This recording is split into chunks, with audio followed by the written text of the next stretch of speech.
오늘 본문은 아브라함이 언제 어떻게 의롭다함을 받았는지를 알려주는 본문입니다. 아브라함이 무엇을 행해서 의롭게 된 것이 아니라 오늘 성경을 보니까 오직 믿음으로 의롭게 되었다라고 성경은 얘기하고 있습니다. 로마서 4장 1절부터 3절에 있는 말씀입니다.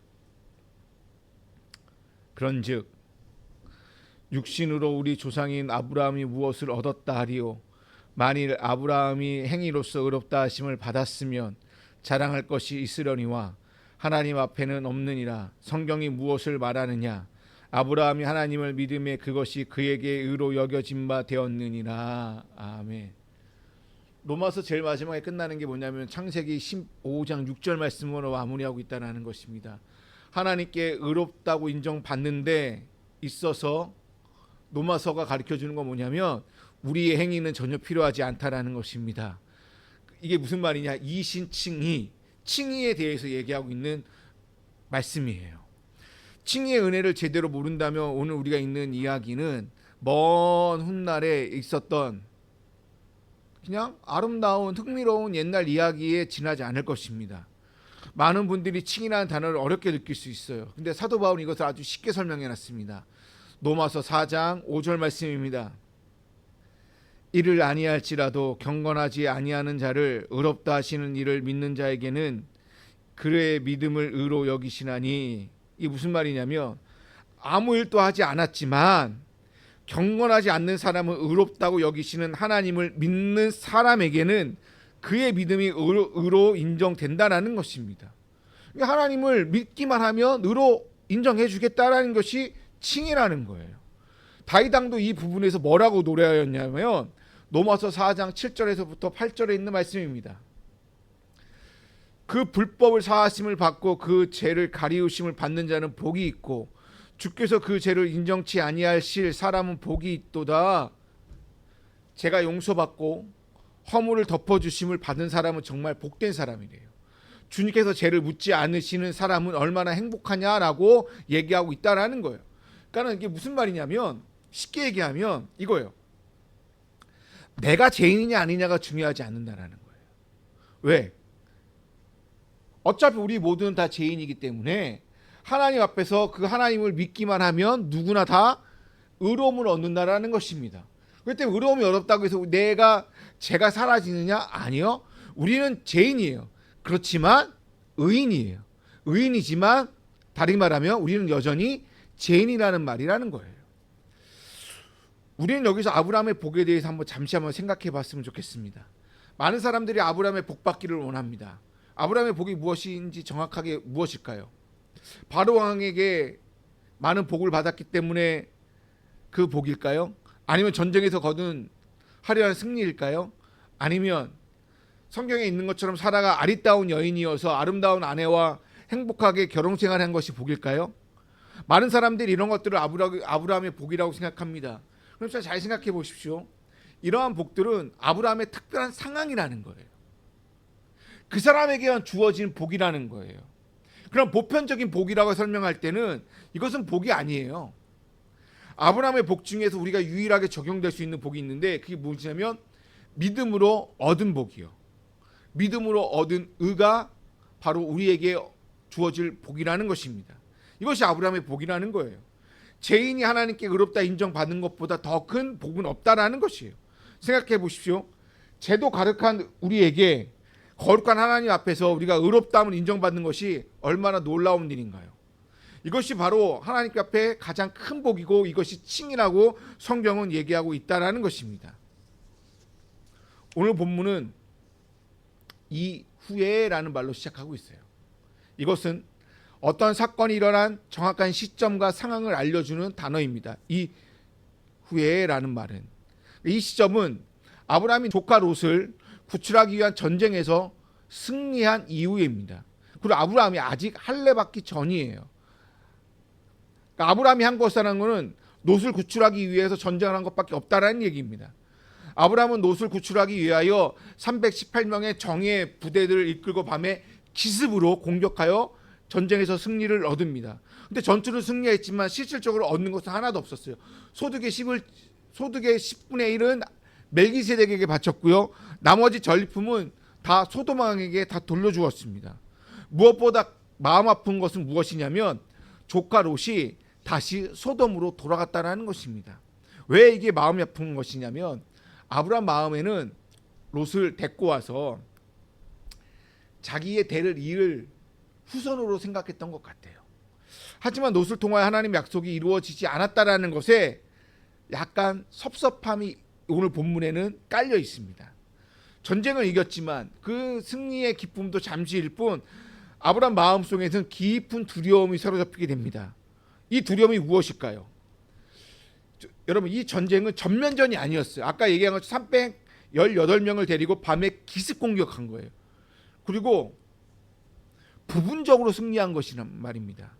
상대는 가나안의 여러 족속들이 연합한 연합군이에요. 언제든지 전열을 가다듬고 다시 쳐들어올 수 있는 상황입니다. 그돌라오메라는 이분이 그 먼 곳에 쳐들어온 이유가 무엇이냐면 14장에 보니까 소돔 왕이 반란을 일으켰기 때문에 연합군을 만들어서 전쟁에 나온 거예요. 이런 상황을 고려해 볼 때 아브라함은 평안히 잠을 잘 수 있는 상황이 아니었다라는 거예요. 왜? 가나안의 연합군이 마음만 먹으면 아브라함은 그냥 언제든지 쳐볼 수 있는 상황이었다라는 말입니다. 바로 그때 하나님이 이상 중에 나타나셔서 아브라함에게 어떠한 존재인지 이렇게 얘기합니다. 아브라함아, 두려워하지 말라. 나는 내 방패요 내 지극히 큰 상급이다 라고 1절에서 얘기해 주었다라는 거예요. 이 말씀은 아브라함이 처한 상황에 대해 정확한 하나님의 응답입니다. 두려움 가운데 있는 아브라함에게 하나님 뭐라고 얘기해요? 자신이 방패라는 거 얘기해요. 방패는 뭐예요? 하나님의 보호라는 거예요. 하나님의 보호. 전쟁을 통해 별 소득이 없었던 아브라함에게 하나님은 뭐라고 얘기하냐면 자신이 큰 상급이 되겠다라고 얘기해요. 상급은 흔히 용병들에게 주는 보수 또는 군사들의 전리품이 상급인데 물질적 이득을 얻지 못했던 아브라함에게 하나님 자신이 보상이 되어주겠다. 내가 너에게 가장 큰 상급. 다시 말해요. 야, 이런 전리품, 이런 보수들이 복이 아니라 내가 너에게 복이 되어줄 테니까 이것을 믿고 위안을 얻어라 라고 얘기를 하는 거예요. 이 말씀을 들었을 때 대부분 사람들은 아멘, 하나님 감사합니다 라고 외쳤을 거예요. 그런데 아브라함의 반응이 의외였어요.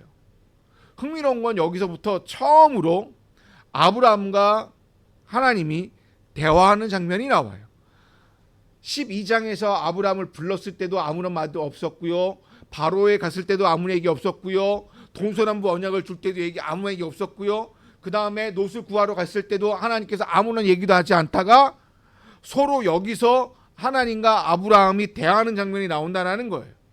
그 전까지는 아브라함과 하나님의 관계는 일방적인 관계였어요. 하나님이 중요한 순간에 약속과 명령으로만 말씀했다라는 거예요. 야, 너 본토 친척 아비 집을 떠나라. 내가 내게 보여줄 땅으로 가라. 이런 식으로 했다라고요. 그럼 아브라함은 이걸 듣고 역시 중요한 순간마다 뭘 했냐면 제단을 쌓거나 예배를 드린 것이 전부였지 대화를 나눈 적은 없었습니다. 하나님과 아브라함이 대화를 시작한 것은 그만큼 둘 사이 관계가 뭐냐면 깊어졌다, 가까워졌다는 얘기예요. 그러면 아브라함이 뭐라고 얘기했냐면 아멘이라고 즉각적으로 대답해야 되는데 아브라함은 솔직하게 얘기합니다. 하나님, 무엇을 제게 주시라고 하십니까? 저는 무자입니다. 저는 아들이 없습니다. 저의 상속자는 이 다메섹 사람 엘리에셀 뿐입니다 라고 얘기를 해요.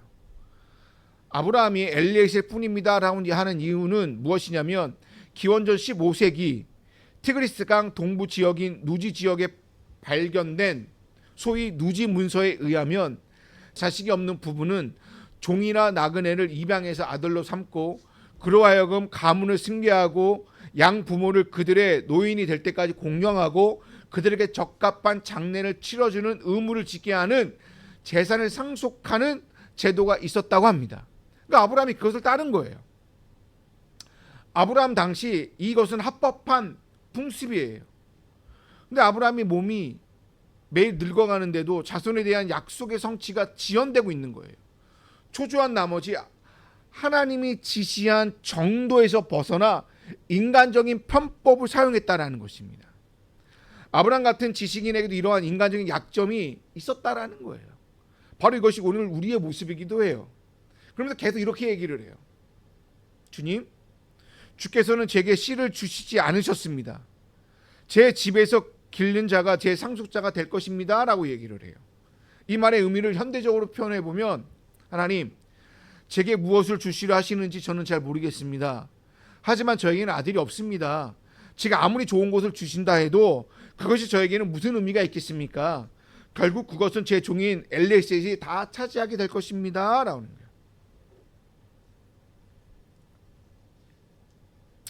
하나님께서 아브라함에게 약속을 주셨지만 그것이 이루어질 징조는 거의 보이지 않았습니다. 그 결과 아브라함은 별로 마음에 들지 않았는지 엘리에셀을 양자로 삼겠다라고 기업에 엘리에셀을 기업으로 있게 했다고 마음에 결심을 하게 됩니다. 여기서 우리가 깨달아야 될 건 뭐냐면, 아브라함을 통해서 참된 믿음이 무엇인지 우리는 깨달아야 돼요. 아브라함의 믿음은 맹목적인 믿음이 아니었습니다. 아까 내가 너에게 방패요 큰 상급이라고 했을 때 대부분 사람들이 아멘을 했을 거예요. 근데 아브라함은 아마도 아멘을 하지 않았을 거예요. 맹목적으로 믿지 않았다라는 거예요. 오히려 자신의 현실을 솔직하게 하나님께 아뢰입니다. 대부분 설교자들이 오늘날 하나님이 여러분의 큰 상급입니다 그러면 대부분 사람들이 아멘을 했을 거예요. 근데 아브라함은 달랐다라는 거예요. 아브라함은 아무 생각 없이 아멘으로 대답하지 않았다라는 것입니다. 어떻게 보면 불신앙처럼 보여요. 그리고 하나님께 불평하는 것처럼 보여요. 아브라함은 하나님께 불신앙으로 다가간 것이 아니라는 거예요. 하나님의 계획을 완전히 모르는 인간으로서 아브라함은 당연한 질문을 한 거예요. 약속을 주시겠다고 해놓고선 지금 10년이 지났어요. 안 주시잖아요. 안 주셨다라는 거예요. 롯은 자신을 완전히 떠났고 사라의 임신은 전혀 소식이 없습니다. 왜 없냐? 폐경을 했기 때문에. 당연히 없는 게 당연한 거예요. 어떠한 복이 와도 아브라함에게는 의미가 없었다라는 거예요. 아브라함은 하나님의 말씀을 무조건 믿을 수 없었다라는 것입니다. 하나님께서 말씀하셨기 때문에 무조건 믿는 것이 좋은 믿음일까요? 저는 아니라고 하는 거예요. 적어도 생각해 보라는 거예요. 하나님의 말씀을 읽을 때, 하나님의 말씀이 나에게 했을 때에 이것이 과연 하나님이 나에게 하는 말씀이 어떠한 의미이고 어떠한 참된 가치와 명분과 약속이 있는지를 생각해 보면서 정확하게 이해한 다음 믿는 것이 참된 믿음이라는 것입니다. 아브라함이 불평을 이렇게 들려놓아요. 하나님이 아브라함의 그 불평의 소리를 듣고 응답하십니다. 뭐라고 얘기하냐면, 누가 아브라함의 후사가 될 것인지를 분명히 가르쳐줘요. 얘는 아니다 라고 얘기를 하는 거예요. 엘리에셀, 얘는 상속자가 아니다. 야, 네 몸에서 난 자가 상속자가 될 거다 라고 얘기해줘요. 양자가 아니라 친아들이 태어날 것이라고 하나님은 약속해 주신다는 거예요. 그러면서 하나님이 약속을 증명하기 위하여 아브라함을 밖으로 끌고 나갑니다. 그리고 밤하늘의 별들을 보게 합니다. 봐라, 하늘 우러러 무뼈를 셀 수 있나 봐라. 내 자손이 이와 같이 많게 될 거다라고 얘기해요. 여기서 뭘 하냐면 하늘 바라보기로 하나님께서 하재를 전환시킵니다.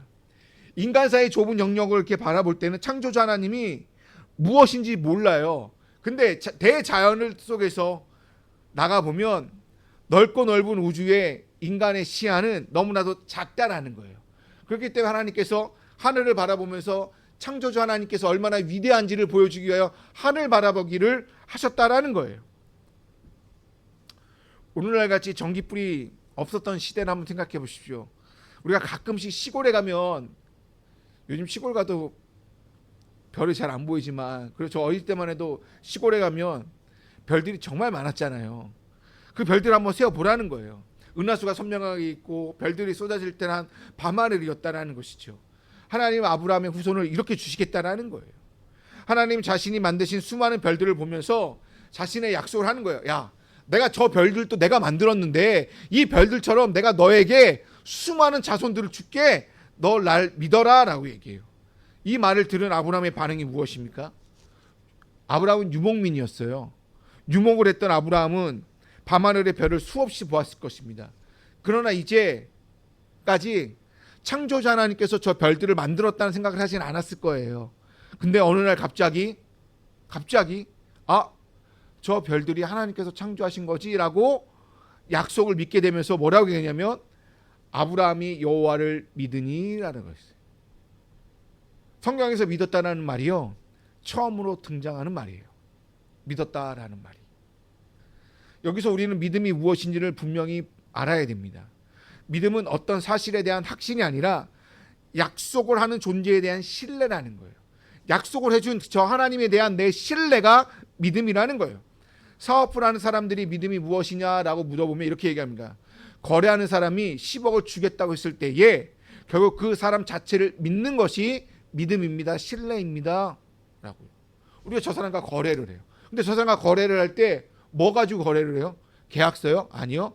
일단은 거래서 약속 뭐죠 이거? 계약서 이전에 저 사람에 대한 신뢰가 먼저라는 것이죠. 아브라함의 상황도 똑같다라는 거예요. 뭔 언약을 맺고 뭔 약속을 맺고 뭔 거래서를 막 작성하기 전에 하나님을 신뢰한 상황이 먼저였다라는 거예요. 근데 생각해 보십시오. 아브라함이 그럴 만한 상황이었나? 아니었다라는 거예요. 약속은 주었지만 씨는 주지 않았어요. 어떻게 보면 여호와 하나님은 사업가로 보면 믿을 만한 존재가 못 됐다라는 거예요. 적어도 인간이 보기 하나님은 그때그때마다 요구를 들어주신 분이 아니었다라는 거예요. 근데 아브라함이 내 자손이 하늘의 별과 같이 많아지겠다 하면 벌써 최소한 몇 명은 주셔야 되거든요. 아니 최소한 한 명이라도 줘야 되는데 한 명도 주지 않았다라는 거예요. 그렇다면 아브라함은 하나님의 약속을 받든지 거부하든지 둘 중에 하나는 해야 되는데 아브라함이 그 약속을 믿었다라고 나와져 있어요. 근데 성경은 5절과 6절 사이에 아브라함이 뭐 때문에 믿었는지 설명해 놓고 있지 않아요. 좀 전까지 못 믿겠다라고 말했던 그 아브라함이 갑자기 하늘의 별들을 보고 나서 6절에 와 보니까 여호와를 믿으니 라고 되어져 있어요. 이 중간에 5절과 6절의 사이에 아브라함의 뭔가 심령이 변화된 것 같아요. 심경이. 근데 그건 우리가 뭔지는 모르겠어요. 아마 추측하건대 그거예요. 저 많은 별들을 창조하신 분이라면 정말로 나에게 약속하시는 것을 이루어 주시지 않을까? 하나님께서 저 별들을 보여주셨다면, 저 별들을 내가 만든 거라고 얘기를 하였다면 그 내가 만들었던 그 하나님이 나에게 그 약속을 지켜주시지 않을까 했다는 거예요. 결국 이 모든 과정은 5절과 6절 사이에 아브라함이 믿게 된 모든 역사 가운데는 뭐가 있었냐면 성령님의 역사라고밖에 우리는 말할 수밖에 없었다는 거예요. 믿음은 무엇이냐? 성령님께서 우리에게 주시는 것이 바로 믿음이라는 것입니다. 아브라함이 하나님 믿었을 때 하나님의 반응이 무엇입니까? 믿었어요. 근데 거기에 대한 하나님의 반응이 나와요. 6절에 여호와께서 이를 그의 의로 여기시고 라고요. 하나님은 아브라함의 믿음을 아브라함의 의로 여기셨다라는 거예요. 이게 바로 칭의라는 거예요. 이신칭의. 칭의의 은혜는 무엇이냐? 죄인을 의롭게 만드는 것이 아니라 죄인을 의인으로 간주해 주는 거예요. 이 사람이 죄인이에요. 그렇다고 이 사람의 죄를 없애주는 것이 의인이 아니라 죄인임에도 불구하고 뭐라고요? 의인으로 칭해 주는 것이 칭의라고요. 하나님께서는 아브라함이 여전히 죄인이었지만 자신에 대한 믿음을 보이시고 의롭다라고 간주해 주었다라는 거예요. 이게 칭의라고요. 이것이 다른 말로 말하면 은혜라고요. 아브라함이 실제로 의로운 사람이 되어서 의롭다 인정받은 것이 아니라는 거예요. 아브라함은 여전히 부족하고 여전히 죄인이었지만 하나님을 믿음으로 말미암아 하나님께서 그를 의인으로 의롭게 여겨 주셨다라는 거예요. 우리가 특별히 주목해야 될 점이 무엇이냐면 아브라함이 하나님께 의롭다함을 여겼을 때에 그가 어떠한 행위를 하였나요? 행위를 하지 않았다라는 거예요. 이게 왜 중요하냐면 로마서에서 이것이 너무나도 중요한 거예요. 신약 시대에 와서 사람들이요 행위로 가요. 그리고 믿지 않는 사람들도요 아브라함의 행위로 인하여 아브라함을 의롭게 됐다라고 생각하였다라는 거예요. 그것이 뭐냐면 아브라함의 할례요. 할례를 받았기 때문에 우리가 유대인이 되었고 할례를 그러한 믿음적인 행위를 했기 때문에 우리가 의로움을 받았고 또 율법이라는 613가지를 지켰기 때문에 우리가 하나님 앞에 선택받은 백성이라고 생각하였어요. 근데 할례는 창세기 17장에 나오고 오늘 본문은 15장이에요. 뭐가 먼저예요? 15장 아브라함이 하나님을 믿었다라는 것이 먼저였다라는 거예요. 아브라함은 제사도 드리지 않았고요, 금식도 하지 않았고요, 특별한 헌금도 하지 않았고요, 가난한 사람을 구제하지도 않았고요, 선한 일을 하지도 않았고, 제일 중요한 할례도 하지 않았고, 율법도 지키지 않았다라는 거예요. 그가 한 것은 하나님의 약속을 믿은 것밖에 없었다라는 거예요. 아브라함이 행한 것이 아니라 아브라함이 믿은 것밖에 없었다라는 것이죠. 그게 믿음의 의로 여겼다라는 거예요. 그것이 오직 믿음으로 말미암아 구원에 이르게 되었다라는 이 신칭의가 최초로 이루어진 본문이 바로 창세기 15장 6절 말씀이라는 것입니다. 우리의 행위로 우리가 구원받는 것이 아니라 우리의 믿음으로, 그 하나님께서 약속해 주신 그 약속을 믿는 그 믿음으로 우리가 하나님 앞에 구원을 받았다라는 것이 복음의 핵심이라는 거예요. 이제 저는 말씀을 마무리 짓고자 합니다. 창세기 15장은 아브라함의 생애에 있어서, 그리고 이스라엘 백성들이 뿐만 아니라 오늘날 모든 기독교인들이 이해해야 될 너무나 중요한 장입니다. 창세기 15장은 비로소 정식으로 하나님과 이제 언약을 맺는 장면들이 나옵니다. 이 이후에. 그리고 하나님은 아브라함을 불러내신 것은 특별한 관계, 언약적 관계를 맺기 위하여 아브라함을 불러내셨다라고 이 뒤에 나옵니다. 그러기 위해서 조건이 필요합니다. 그 조건은 무엇이냐? 바로 오늘 본문이에요. 하나님에 대한 철저한 신뢰, 하나님에 대한 철저한 믿음을 가지고 아브라함이 언약 앞으로 나갔고 그 언약을 맺게 되었다라는 것입니다. 아브라함은 하나님과 약속을 철저히 믿었고 그 믿음 때문에 의로운 자로 여김을 받았다라는 거예요. 그러면서 하나님께서 예비하신 상속자가 되었다라는 것입니다. 아브라함의 믿음은 우리에게 큰 본이 됩니다. 죄인된 인간이 이 세상에 행복된 삶을 사는 유일한 길은 믿음인 줄로 믿습니다. 오직 그 믿음만이 유일하게 하나님과 나와 올바른 관계를 맺어주는 길인 줄로 믿습니다. 그리고 하나님은 예수 그리스도 안에서 우리의 영적인 부요함을 약속해 주셨습니다. 그 약속을 실제로 받는 유일한 길은 예수 그리스도를 믿는 그 길밖에 없는 줄로 믿습니다. 그 점에서 아브라함이나 우리 모두가 어떠한 차이도 없다라는 것입니다. 여러분, 오늘 아브라함의 하나님이 저와 여러분의 하나님이 되어 아브라함의 복이 저와 여러분이 복이 되는 놀라운 주의 자녀들이 되시기를 주님의 이름으로 축원드립니다.